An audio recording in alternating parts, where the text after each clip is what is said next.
నమస్తే, welcome to ఆధ్య TV. నేను బాలు. మనతో పాటుగా ఉన్నారు తెలుగుదేశం సీనియర్ నేత ముప్ప అంకమరావు గారు. వారితో పాటు మాట్లాడదాం. సార్ నమస్తే. నమస్తే సార్, 2 రోజుల క్రితము తాడేపల్లి నుంచి జగన్మోహన్ రెడ్డి గారు ఒక కొత్త పథకానికి నాంది పలికారు. అదే జగన్ అన్నకి చెబుదాం.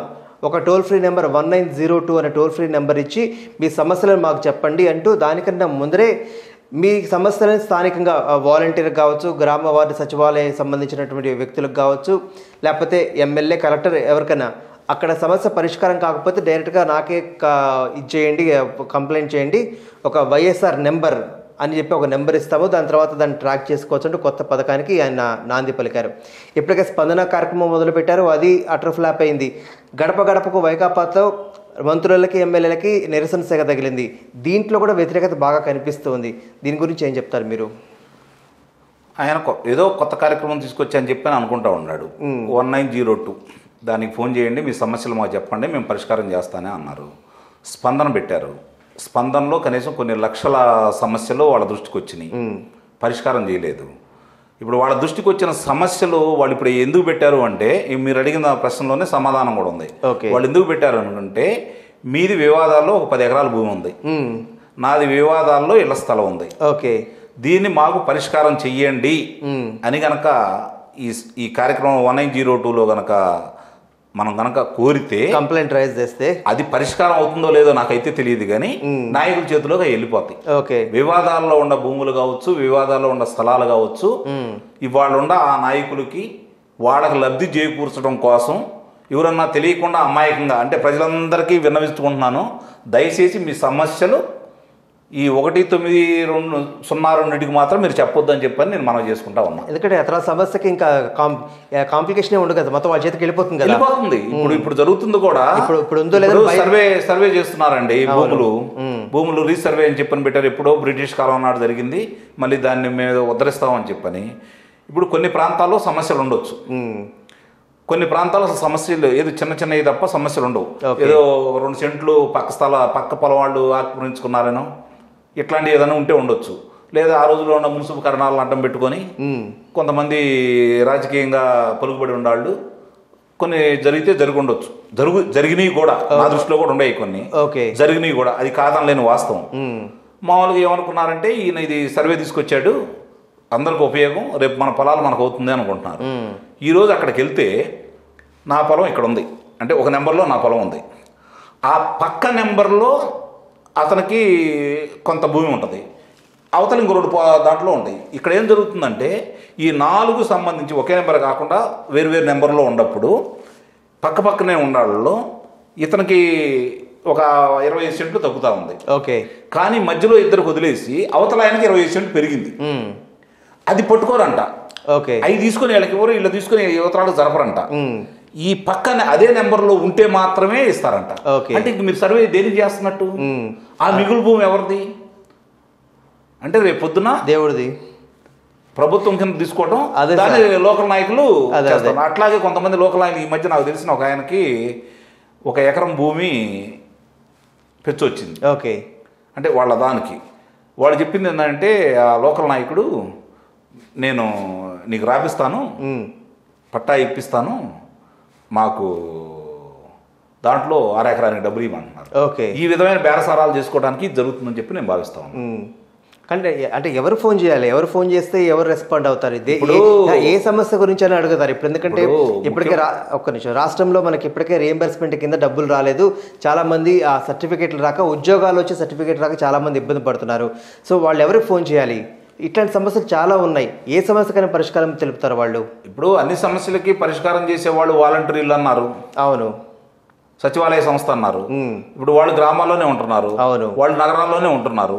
వాళ్ళకి తెలియని సమస్యలు కొత్తగా ఏముంటాయి అంటే, నువ్వు పెట్టిన వ్యవస్థ నిర్వీర్యమైందని చెప్పి నువ్వు ఒప్పుకున్నట్టేగా. అంతేగా. మళ్ళీ ఇక్కడ నువ్వు పెట్టావంటే, అంటే ముందు జనం అర్థం చేసుకోవాల్సింది కూడా బాగా అర్థం చేసుకోండి. ఆయన పెట్టింది నిర్వీర్యమైపోయింది, దానివల్ల ఏమీ లేదనేది ఆయన ఒప్పుకున్నాడు.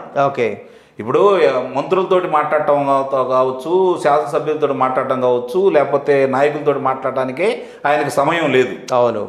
మీరు ఫోన్లు చేస్తే ఆయన స్పందిస్తాడా? లేదు. అది కూడా ఇప్పుడు ఒకవేళ మీరు ఫోన్ చేశారండి, బాలు గారు ఫోన్ చేస్తారు, పేరు వస్తుంది, బాలు గారు ఫలానా ఎత్తరు, నేను ఫోన్ చేస్తాను, తెలుగుదేశం పార్టీ నెంబర్ 1 పేరు వస్తుంది కాబట్టి ఎత్తరు. వర్లరామయ్య గారు చేస్తే దాదాపు అదే చెప్పేది, వీళ్ళు ఎంతమంది ఎన్నిసార్లు చేసినా కూడా వీళ్ళ ఫోన్లు ఎత్తరు.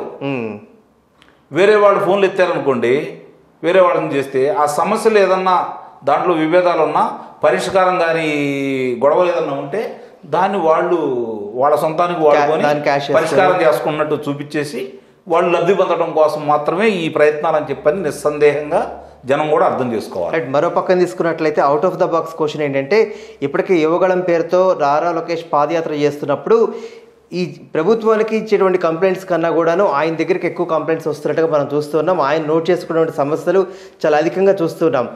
ఆయన ఏమంటున్నారంటే ఇదే విషయం పైన ప్రస్తావిస్తూ గవర్నమెంట్కి వెళ్ళే కంప్లైంట్స్ కన్నా కూడా నాకే ఎక్కువ కంప్లైంట్స్ వస్తున్నాయి, సో ఈ ప్రభుత్వం ఏం చేస్తుందంటూ ఆయన ఒక క్వశ్చన్ చేశారు. యువకాలం ప్రారంభమైనప్పుడు వీళ్ళు ఏమనుకున్నారంటే ఈ కుర్రాడిది ఏముందలే, అంతకుముందు చిత్రీకరించారు కదా ఆయన రకరకాలుగా పేర్లు ఉదాహరించేసి రకరకాల పేర్లతోటి ట్రోల్ చేశారు. వాళ్ళు ఏమనుకున్నారంటే ఆ 10 రోజులు చేస్తాడు, అలిచిపోయి ఇంటికాడ కూర్చుంటాడులే అని అనుకున్నాడు. ఈయన చేసిన పాదయాత్ర ఏంది, వారానికి 1 రోజు ఇక్కడ రావాలి కాబట్టి 2 రోజులు విశ్రాంతి తీసుకొని ప్రశాంతంగా వెళ్ళేవాడు, పాదయాత్ర చేసి వచ్చేవాళ్ళు.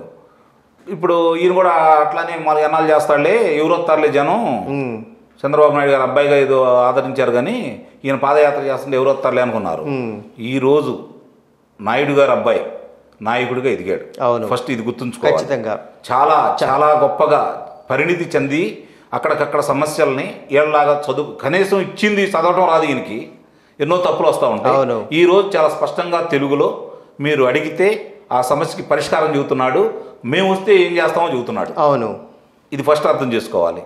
ఇక మీరు అన్నారు ఇప్పుడు వీళ్ళు చేసే కార్యక్రమాలు చూసుకుంటే ఎంత గొప్పగా ఆయన కార్యక్రమాలు నిర్వహిస్తూ ఉన్నాడు. ఆయన దగ్గరికి వీళ్ళందరూ వచ్చి ఏం చెప్తున్నారు, బాబు నాకు ఈ సమస్య ఉంది, ఈ సమస్యకి ఇట్లా మమ్మల్ని ఏం చేయమంటారు అంటే, ఇదిగో ఈ సమస్యకు పరిష్కారం ఇదండి, మేము వస్తే ఇలా చేస్తాం. మొన్న ఒక రైతు చెప్పాడు, రైతు అడిగాడు, మేము వచ్చిన 24 గంటలు నీ పొలం నీకు ఇప్పిస్తాను అన్నాడు. ఓకే. ఒక ఆడపిల్ల అడిగింది, అమ్మ మేము రాంగంలోనే ఫీజు రీఇంబర్స్మెంట్ మేము చేయించేసి నీ ఉత్తీర్ణమైనటువంటి నీకు సంబంధించిన ధృవీకరణ పత్రాలు నీకు అందజేస్తామని చెప్పారు. అలాగే రాప్తాడులో జాకీ పరిశ్రమ పోయిన దానికి అడిగితే, అమ్మ ఆ పరిశ్రమ అంతర్జాతీయ పరిశ్రమ, నేను తీసుకురాలేను కానీ దాన్ని మించిన పరిశ్రమలు తీసుకొస్తానని అంటున్నాడు. ఓకే.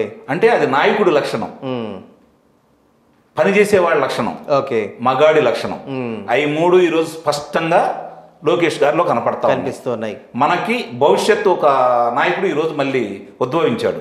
ఈ విషయంలో నేను జగన్ గారికి కృతజ్ఞతలు తెలియజేస్తాను. ఓకే. ఒక నాయకుడు పుట్టడానికి ఆయన కూడా పరోక్షంగా ప్రత్యక్షంగా కూడా ఆయన కారకుడు అయ్యాడు. రైట్. ఇప్పుడు దాన్ని చెడగొట్టడానికి విశ్వ ప్రయత్నం చేస్తానే ఉన్నారు. వెళ్ళి వాళ్ళ కార్యకర్తలను పంపించేదో వాళ్ళకు కూడా సమాధానం చెబుతానే ఉన్నాడు. చంద్రబాబు నాయుడు గారి లాగా చూసే మనిషి కాదు. వీళ్ళందరూ చట్టాలు రాసుకొని పెట్టుకుంటున్నాడు. అధికారంలోకి వచ్చిన తర్వాత అట్టు పెట్టినమ్మకి అట్టున్నర పెట్టమన్నట్టు ఆడవాళ్ళ దగ్గర సామెత ఉంది.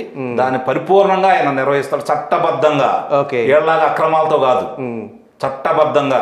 వాళ్ళు చేసిన అవినీతిని మొత్తాన్ని బయటికి తీసుకొచ్చేసి వాళ్ళ శ్రీకృష్ణ జన్మస్థానానికి ఆయన పంపించడానికి సిద్ధంగానే ఉన్నాడు. జరిగేది కూడా అదే. రైట్. చివరిగా చెప్పండి, ఇప్పటికే ఎటైనా ఏదైనా పర్యటనకి వెళ్తున్నప్పుడు లేకపోతే సభకి వెళ్తున్నప్పుడు ఆ మార్గం పొడుగునటువంటి షాపింగ్ మాల్స్ కావచ్చు, షాప్స్ కావచ్చు, జనాల దగ్గర రానివ్వకుండా తోసేసేటువంటి జగన్మోహన్ రెడ్డి ప్రభుత్వం ఇప్పుడు కొత్తగా ఈ టోల్ ఫ్రీ నెంబర్తో దగ్గర అవ్వడానికి దగ్గర అవుతారని చెప్పేసి ఆయన భ్రమలో ఉండడాన్ని ఎట్లా చూడాలంటారు? ఎట్లాగవుతాడండి? ఆయన ఏమైనా మాట్లాడుతున్నాడా? ఇప్పుడు మన్ కీ బాత్లో ప్రధానమంత్రి గారు కొంతమందితో మాట్లాడుతున్నారు, తర్వాత చంద్రబాబు నాయుడు గారు మాట్లాడేవాళ్ళు. నువ్వు ఇప్పుడు ఏమైనా మాట్లాడతావా దగ్గర కావడానికి? వేరే వాళ్ళు రికార్డ్ చేసింది వింటాడో లేదో కూడా తెలియదు, చెబుతున్నాను నేను. ఇప్పుడు నా ఉద్దేశం ఏంటంటే ఇక్కడ ఉన్న సలహాదారులు కావచ్చు, వాళ్ళు వింటారు. ఆ విన్నప్పుడు ఇందాక నేను చెప్పినట్టుగా దీనికి సంబంధించిన వివాదాల్లో ఉండే ఏదన్నా వాళ్ళ దగ్గరకు వస్తే వాళ్ళ మనుషులు పంపించేసి మేము పరిష్కారం చేస్తామని లబ్ధి పొందడం కోసం మాత్రమే వీళ్ళు చేస్తానే ఉన్నారు. వాలంటరీ వ్యవస్థ ఉంది, సచివాలయ వ్యవస్థ ఉంది, నువ్వు ప్రైవేట్ పెట్టిన రైతు భరోసా వ్యవస్థ ఉంది. ఇవన్నీ ఏం చేస్తున్నాయి? వాళ్ళ చేయని ఏముంటాయి, వాళ్ళకి తెలియని ఏముంటాయి? నీకు కొత్తగా వచ్చేది ఏముంది నీ దగ్గరికి? ఏదో మభ్య పెట్టడానికి యోగాలో అంత పూర్తిగా సక్సెస్ అయింది కాబట్టి దాన్ని కొంచెం డైవర్ట్ చేయడం కోసం ఇప్పుడు ఏదో మేము పెట్టాము, ఇప్పుడు రైతుల సమస్య గురించి మేము ఏదో పరిష్కారం చేస్తాము అని చెప్పుకోవడానికి ఇప్పుడు ప్రజలు కూడా సిద్ధంగా ఉన్నారు. ఏదో కొంతమంది వాళ్ళు ఏదో మాట్లాడుకోవడమే తప్ప ప్రజలు చాలా సన్నద్ధమై ఉన్నారండి. తగు విధంగానే బుద్ధి చెబుతారు. రైట్. థ్యాంక్ యూ అండి. నమస్తే.